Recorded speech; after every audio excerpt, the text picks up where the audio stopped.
Hey guys, Paul here from PABrewNews.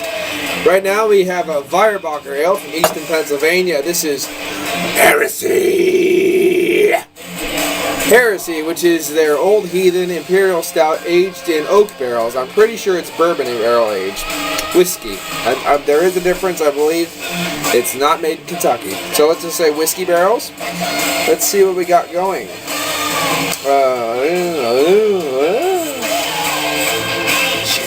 8% alcohol by volume. Human sacrifice.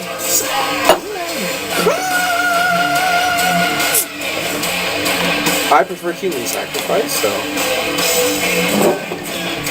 Ale sacrifice. Let's just work on ale sacrifices.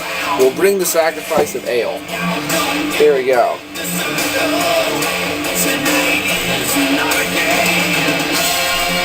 Listen to some Merciful Fate from their album 9.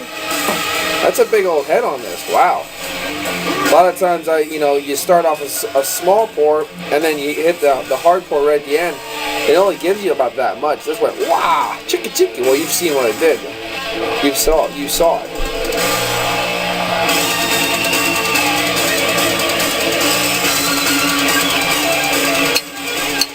Okay. Heresy. Oh, I love some good Heresy. Let's see what we got. Black as pitch, black as night, black as the depths of the abyss. Okay. Really nice looking ale. Khaki colored head, of course. I mean, these are a lot of pretty much standard looks. These dark as night, nice khaki colored head. Alright, I'm getting a lot of whiskey off this. There's a lot of whiskey on the nose. It's like peppery, spicy, floral. Yeah, sweet chocolates.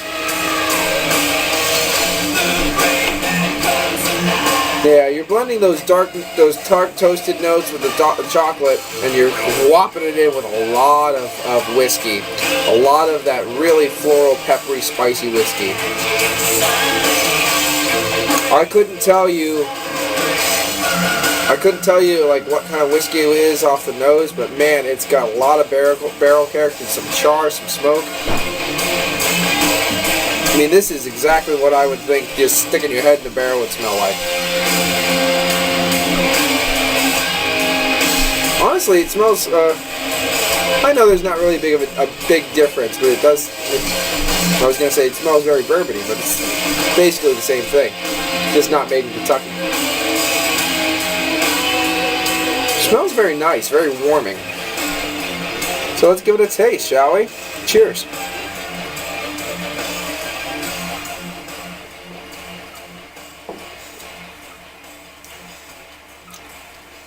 That's odd. That's really low key on the actual body. It's very light. There's a little bit of a squeak. I don't know what that is from, but there you go. Wow.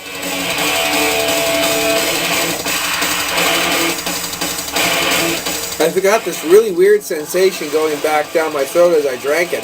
Almost as if you took a really, really tart grape juice or orange juice and just slugged some. Kind of citrus, kind of burn going down.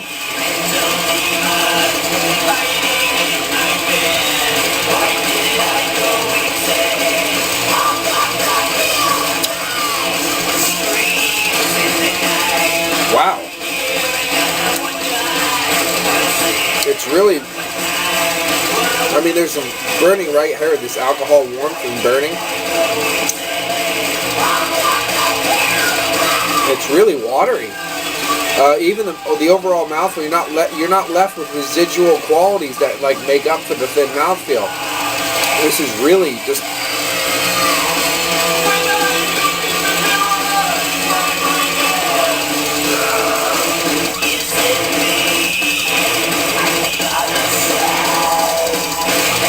Wow.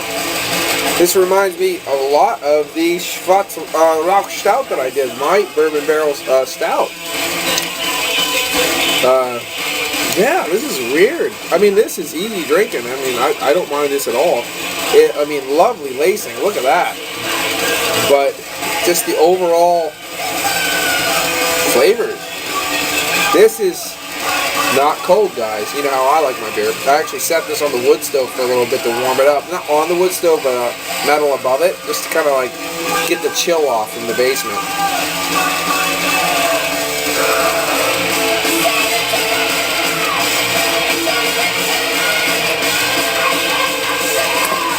Yeah, this has more of that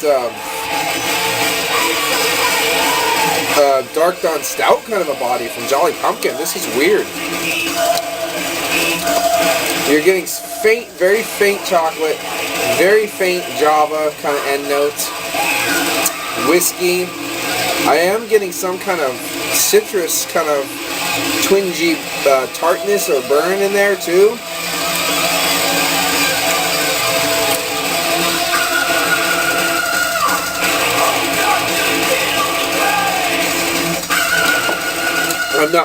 I was assuming this is Old Heathen. This reminds me nothing of Old Heathen. Nothing. Even the mouthfeel, the finish, nothing is reminding me of Old Heathen. This is reminding me of a soft, thin-bodied Belgian ale that was bourbon barrel aged or whiskey barrel aged. There's nothing that's telling me that I am drinking Old Heathen at all. What a letdown. This is a letdown.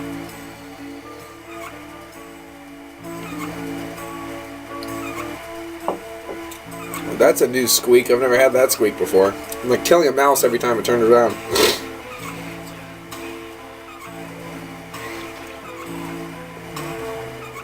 Yeah. I think if you would like that Dark Dawn Stout from Jolly Pumpkin, this would be up your alley. It drinks easy. You have a little bit of a bitter tart kind of thing going on, mixing with the whiskey. And the end is just soft chocolate with that whiskey burn. It's not hard to drink. I don't find it very boozy, but I just find it very weak.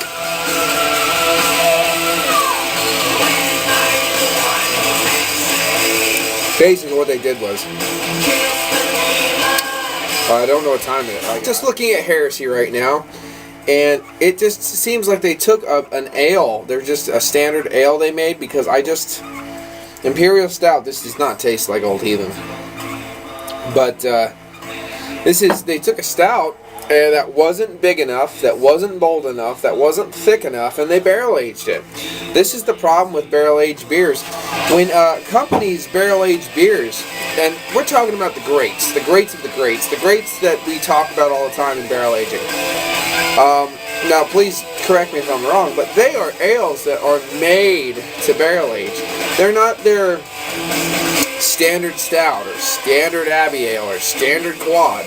Generally, they're an ale that they brewed specifically saying, okay, we're going to put this in some liquor barrels for an extended period of time. We don't want it to lose its mouthfeel. We don't want it to lose its character. We want it to absorb as much as the bourbon or the whatever liquor as possible, much as possible. But we want to keep the original ale strong in the barrel. But when you take a regular ale that was just brewed for its own flavor, its own character, its own mouthfeel, pop it in a barrel, it's going to thin out. It's going to be overtaken by the char and by the barrel. It's going to lose any hop character that it had because it's going to be aged. If the overall malt base wasn't big enough, it's just going to disappear. You know what I mean? And then you're just going to get left with a black or whatever color fluid with char and liquor character. And that's exactly what you have going on right here. I love the name. I love the company. I love Old Heathen. I hate this. I don't hate it, but I hate it. You know what I mean? I hate it. I don't hate it, but I hate it.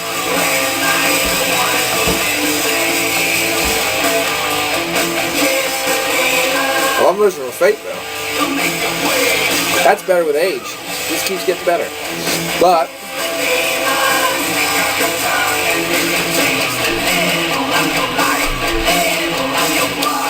very weak. You're not getting much character. You're getting a little bit of a citrus kind of a burn going on, tartness, whiskey, and thin mouthfeel, thin everything. So I'm going to give this one, out of sheer, I have to be honest, and I have to put this up against other barrel-aged beers. Remember that, guys. I'm going to give this one a 6. 6 out of 10. What a disappointment. And I was really looking forward to some kick-ass shit. Because I do love Old Heathen. Oh, man. 6. 6 out of 10.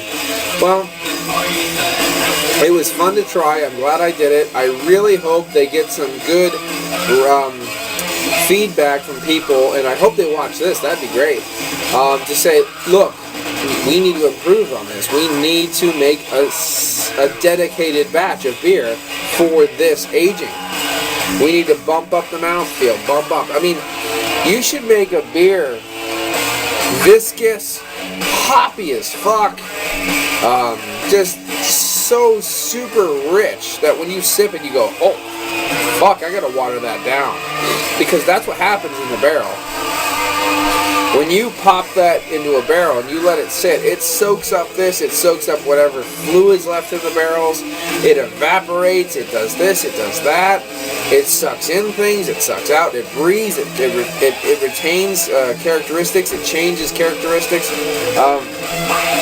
I know it doesn't make sense, but I've had enough barrel-aged beers so far anyway, that I can tell you beer thins out in the barrel. I don't know how it does it or why it does it.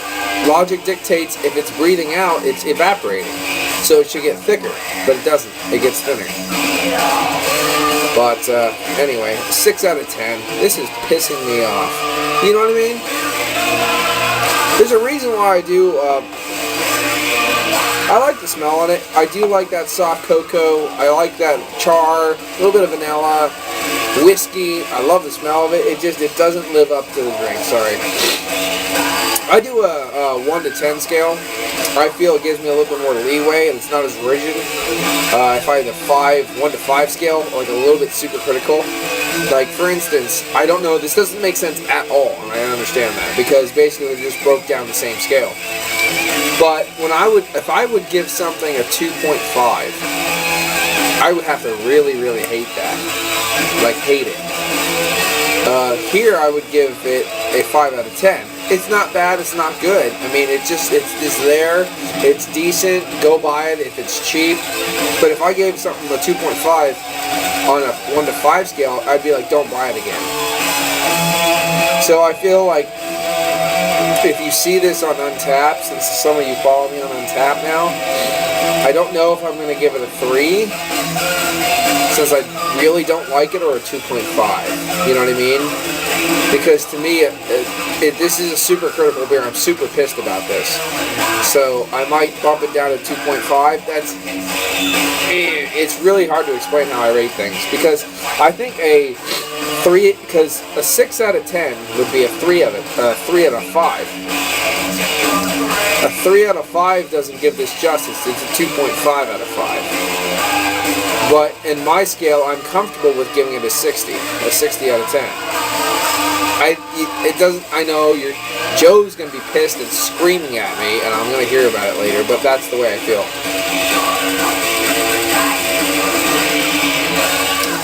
I don't feel this is barrel-aged or bottle conditioned, but I'm getting these weird yeast esters that's coming across as tartness. I don't think it was, and then soft baker's chocolate at the end of it. But everything's so, I should just pour it on the table and be like, hey, PABrewNews, got beer on the table.